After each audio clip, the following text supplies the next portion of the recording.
Deepak Kumar, nice to see you again. Me too sir, happy to see you again.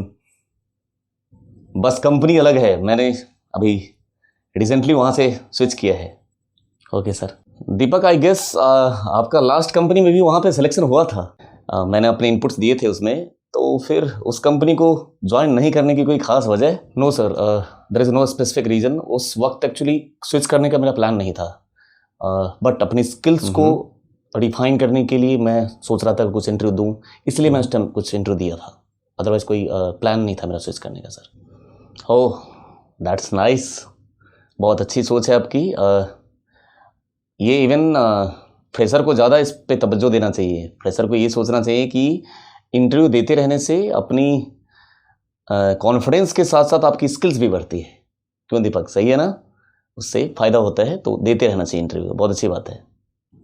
Yes sir, इसलिए मेरी कोशिश रहती है कि बीच बीच में इंटरव्यू ज़रूर देते रहना चाहिए, उससे थोड़ा सा स्किल्स एनहांस हो जाता है सर। अच्छी बात है। तो फाइनली अब आपका इरादा बन गया है स्विच करने का? सर अब इरादा नहीं, अब तो ज़रूरत।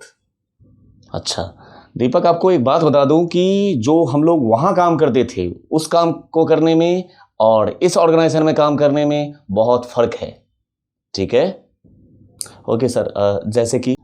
जैसे कि हम यहाँ पे सिर्फ एमआईएस रिपोर्टिंग तक ही सीमित नहीं हैं। जो कैंडिडेट हम लोग ढूंढ रहे हैं दीपक, उस कैंडिडेट में जो रिपोर्टिंग मतलब खुद काम करने के अलावा, जो खुद काम करे, उसके अलावा उसमें टीम को लीड करने की भी जो है कैपेबिलिटीज होनी चाहिए। Okay sir. चलिए दीपक, तो कुछ क्वेश्चन से स्टार्ट करते हैं आपके साथ डिस्कशन अगेन।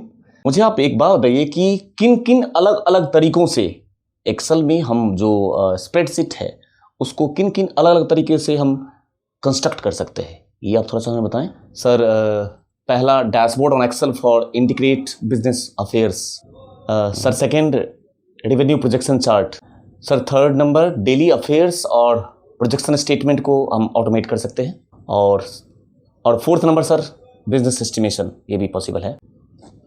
अच्छा दीपक, आपके पास आइडिया हो कि किसी वर्कशीट में किसी स्पेसिफाइड एरिया में हमें वहाँ पे क्विकली पहुँचना है, बेस्ट वे उसके लिए? Sir by using name box, but बस हमें उस सेल का एड्रेस पास करना होगा, दैट्स इट। अच्छा, मैं आपको एक सिनेरियो देता हूँ, रियल टाइम सिनेरियो दे रहा हूँ अपने ऑर्गेनाइजेशन का, कि अगर मैं यहाँ के डेटा की बात करूँ तो यहाँ पर्सनल डिपार्टमेंट है, ठीक है, फिनांस डिपार्टमेंट है और एचआर डिपार्टमेंट है। तीनों अलग अलग डिपार्टमेंट हैं, लेकिन देखा जाए तो तीनों इंटरलिंक हैं। तो अब हमारी रिक्वायरमेंट क्या होती है ये समझाने की कोशिश कर रहा हूँ पहले आपको। आप पहले ध्यान से समझिए मेरी बात को, आप उसके बाद रिस्पॉन्ड करें। तो हमारे साथ सिचुएशन ये है कि जो फिनांस के पास अपना अलग डेटा, पर्सनल डिपार्टमेंट के पास अपना अलग डेटा है।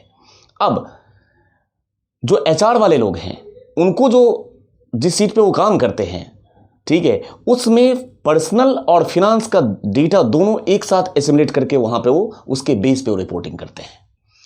तो अब मेरी रिक्वायरमेंट ये है दीपक कि जब वो डेटा वहाँ से दोनों, वो तो अपने सीट पे काम करेंगे, पर्सनल वाले, फिनांस वाले अपने सीट पे काम करेंगे, एचआर वाले को दोनों का सीट क्या चाहिए? कंबाइन चाहिए। अगर ऐसा सिचुएशन हो तो मैं चाहता हूँ कि जो पर्सनल डिपार्टमेंट अपडेट करे सीट, तो एचआर वाले में कंबाइंड सीट जो बन के आए यहाँ अपने आप अपडेट हो जाए, जिससे कि वो उसके बेस से रिपोर्ट बना सके। सेम फिनांस वाले का सीट भी अपडेट ऑटोमेटिकली होता रहे यहाँ पे इस डेटा में। तो अगर आप इस रियल टाइम सिनेरियो को हमें समझा पाएँ कि आप इसके लिए क्या बेस्ट पॉसिबल वे यूज कर सकते हैं, थोड़ा सा एक्सप्लेन करिए। तो sir using existing connection from that is available in data tab, और उन सब सीट्स के बीच में हम ऑटोमेटिक कनेक्शन जो है वो इस्टेब्लिश कर देंगे, इनेबल कर देंगे, मीन्स उसके थ्रू हो जाएगा सर। एग्जिस्टिंग लिंक करिए तो अब मल्टीपल सीट को अगर मुझे लिंक करके सिंगल सीट पे लेकर आना है तो ओके। यदि मैं ये जो अभी मैंने आपको सिनेरियो दिया है, ये अगर मैं आपसे प्रैक्टिकली करने के लिए अभी आपसे बोलूं तो? यस सर, मैं कर सकता हूँ। ओके, ये डिस्कशन ओवर होने के बाद मैं आपको सिस्टम पे ये क्वेश्चन, साथ के साथ मैं कुछ आपको एसक्यूएल के क्वेरी दूंगा लिखने के लिए, तो वो आप मुझे सिस्टम पे करके दिखाइएगा। Sure sir. ठीक है। अच्छा, एक्सेल के ऑब्जेक्ट मॉडल एक बार बताएं हमसे। सर एप्लीकेशन, वर्कबुक, वर्कशीट और रेंज, ठीक है। एक्सेल पे तो आपकी बहुत अच्छी पकड़ है, ये मैं लास्ट इंटरव्यू में भी देख चुका हूँ। इसलिए मैं ज़्यादा एक्सेल के क्वेश्चन आज पूछा नहीं आपसे, क्योंकि मुझे पता है आपका एक्सेल जो है बहुत स्ट्रांग है। अगर आप कुछ थोड़े बहुत बेसिक्स की बात कर लेते हैं, थोड़े बहुत VBA और एसक्यूएल से रिलेटेड मैं आपसे बात करना चाहूँगा, क्योंकि ऑटोमेशन के लिए हमें इसकी ज़रूरत होती है, इसलिए थोड़े बहुत बेसिक नॉलेज आपसे बस जानना चाहूँगा। Sure sir. VBA में ऑप्शन एक्सप्लिसिट, इसका क्या यूज होता है Deepak? Sir, option explicit will force the user to declare the variable. और VBA में डिफॉल्ट डेटा टाइप कौन सा होता है? Sir, variant. गुड। और types of array available in VBA, ये बताइए। सर, सिंगल डायमेंशन एरे और मल्टीपल डायमेंशन एरे, दो। और UDF क्या होता है VBA में? सर, यूजर डिफाइंड फंक्शन, मतलब कस्टम फंक्शन की बात कर रहे हैं हम। अपना खुद का मेथड लिख सकते हैं और उसको एक इनबिल्ट जैसे नॉर्मल इनबिल्ट फंक्शन होता है उसकी तरह हम यूज़ कर सकते हैं एक्सेल में। चलिए दीपक, एक काम करते हैं, जो मुझे जानना था बेसिक्स वो मैं ऑलरेडी जान लिया, और VBA की भी थोड़ी बहुत ही बातें की हैं अभी मैंने आपसे। एक काम करते हैं, मैं आपको सिस्टम पे बिठाता हूँ, और जो अभी मैंने आपसे क्वेश्चन डिस्कस किया था, एक रियल टाइम सिनेरियो मैंने आपको डिस्कस किया था, वो एक बार आप करके दिखाइए। साथ के साथ बस बेसिक कुछ क्वेरीज हैं एसक्यूएल के, आप वो वहीं आप मुझे एसक्यूएल क्वेरी लिख के दिखा देना जो मैंने क्वेश्चन आपसे इसके जरिए मैंने पूछा हुआ है। ठीक है, तो एक काम करते हैं, आप सिस्टम पर आइए और वहां करके दिखाइए। ठीक है, डन। सर, जो आपने फर्स्ट क्वेश्चन पूछा था लिंक करने के लिए मल्टीपल सीट से डेटा को इस सीट में लेकर आने के लिए, वो मैं अटेम्प्ट कर रहा हूं सर। इसके लिए डेटा टैब में जाऊंगा मैं। सबसे पहले डेटा टैब में गया, उसके बाद सर एग्जिस्टिंग कनेक्शन पे क्लिक करूंगा। यहां से सर गया मैं ब्राउज फॉर मोर, और आपका फाइल रखा हुआ है डेस्कटॉप पे डेटा नाम से। डेस्कटॉप पे डेटा फोल्डर था सर, उसके अंदर ये फाइल रखा हुआ है, 3 है ना सीट, फिनांस, पर्सनल और ये जिसमें मैं अभी हूं। तो मैं सबसे पहले पर्सनल वाला डेटा लूंगा, ओपन कर दिया।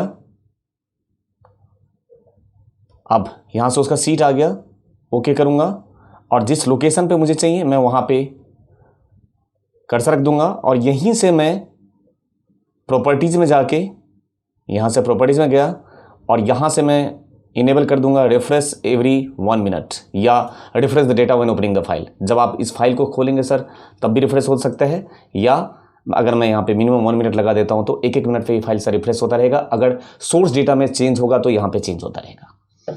तो मैंने रिफ्रेश आफ्टर एवरी 1 मिनट लगा दिया। हम ये भी कर सकते हैं, ठीक है, ये वाला ज़्यादा अच्छा होता है कि refresh data when opening the file. जब अगले दिन मैं ऑफिस आऊँ और जब मैं फाइल को खोलूँ तो मैं ऑफिस में सर ऐसे यूज़ करता हूँ। अभी मैं तत्काल के लिए अभी इंस्टेंट यहाँ पे इफेक्ट दिखे, इसके लिए मैंने यहाँ 1 मिनट लगा दिया, ओके कर दिया। और मुझे पिवोट टेबल रिपोर्ट यहीं से बनाना है, मैं यहीं से बना सकता हूँ, या मुझे जो टेबल है एज इट इज़ मुझे अभी टेबल चाहिए तो मैं अभी सिर्फ टेबल लेकर आ रहा हूँ। टेबल पे क्लिक किया, ओके कर दिया, ये वहाँ से रिकॉर्ड उठ के आ गया सर। ये रिकॉर्ड है हमारा पर्सनल का। सेम कर्सर यहाँ पर रख देते हैं, इसका फिल्टर हटा देता हूँ। सेम ऐसे ही कर्सर यहाँ पर रख देते हैं और फिर दूसरे सीट पे जाते हैं, डेटा में जाके existing connection, browse for more, और जो डेटा मेरा रखा हुआ है डेस्कटॉप पे डेटा फोल्डर के अंदर अब रखा है फिनेंस, ओपन किया, सेम उसी तरीके से यहाँ पे उसको भी कर दिया, और यहाँ प्रॉपर्टीज में जाके इसकी भी टाइमिंग कर दी 1 मिनट, हर एक 1 मिनट पे ये रिफ्रेश होता रहे, ओके कर दिया, और यहाँ पे भी ओके कर दिया। ये सर आ गया, दोनों फाइल उठ के आ गया। अब सर इसका बेनिफिट ये है कि दिखने में देखिए एक साथ लग रहा है ना, ये एक ही सीट है, जबकि HR के पास दोनों का कंबाइंड सीट होना चाहिए। तो ये एक ही सीट है, दिखने में भी लग रहा है, लेकिन एक्चुअल में एक सीट नहीं है सर, ये 2 सीट है। और अगर आप पीछे सोर्स डेटा वहाँ कुछ चेंजेस करते हैं तो यहाँ पे भी इफेक्ट दिखेगा। सेकेंड क्वेश्चन सर, ये analyse the data and make a pivot report, मतलब मुझे खुद ही डेटा को एनालाइज करना है, उसके बेस पे इफेक्टिव रिपोर्ट खुद ही बनाना है। ठीक है सर, Alt+V यहीं कहीं बना देता हूँ मैं, यहाँ मैं कर्सर यहाँ रख दिया, ओके कर दिया। इसके बाद मैं सर ले लूँगा इसमें क्लासिक लेआउट, वो इफेक्टिव होता है थोड़ा सा। यहाँ पे गया मैं pivot table options, display classic pivot table layout, okay कर दिया। अब मैं एजेंट को उठा के रख दे रहा हूँ इसमें, अकाउंट टाइप को उठा कर रख देता हूँ इसमें सर, ठीक है। अमाउंट को उठा के रख देता हूँ सर इस समय, राइट। अगर मुझे डेट की भी ज़रूरत पड़ सकती है तो इसको मैं उठा के रख देता हूँ यहाँ, और इसको सर मैं ग्रुपिंग कर दूंगा तो और अच्छा लगेगा। यहाँ पे मैं ग्रुप कर दूं अगर, और यहाँ पे मैं ग्रुप मंथ वाइज कर दूं, ओके कर दिया सर, ये अच्छा लगेगा। नाउ फाइन, इस टाइप से ये अच्छा है सर। यहाँ देखिए ये इंडिविजुअल भी हो गया सर, ये इस टाइप से, ये इंडिविजुअल सबका रिपोर्ट अलग अलग आ गया, मतलब ये एम्प्लॉय वाइज आ गया, एम्प्लॉय का हर एक मंथ का। इस तरीके से थोड़ा सा दिखने में इफेक्टिव लगेगा और हमारा पर्पस भी फुलफिल हो गया। इस टाइप से कर सकते हैं सर।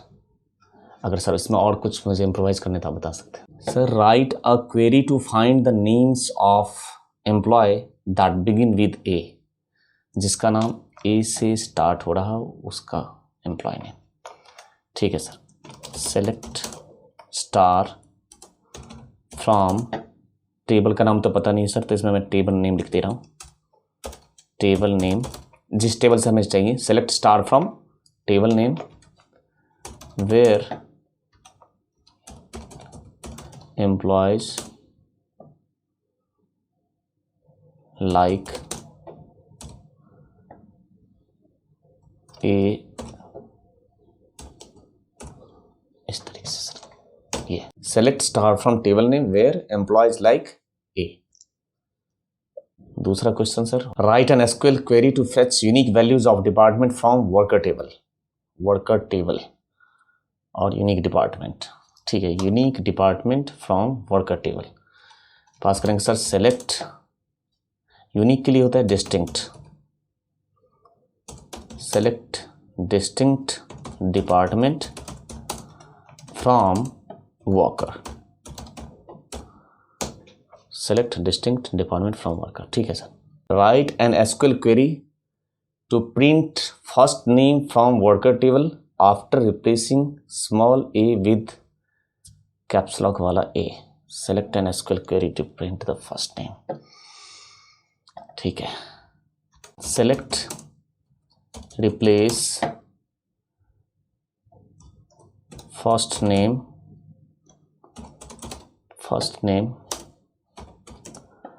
कॉमा फर्स्ट नेम का ए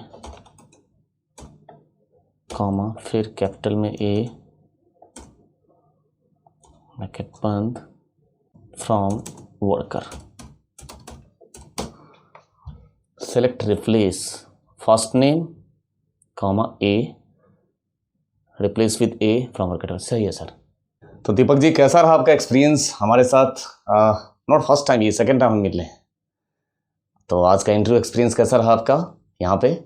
सर मेरा आपके साथ इंटरव्यू देने का एक्सपीरियंस लास्ट ऑर्गेनाइजर में भी, और वो भी बहुत अच्छा रहा था मेरा।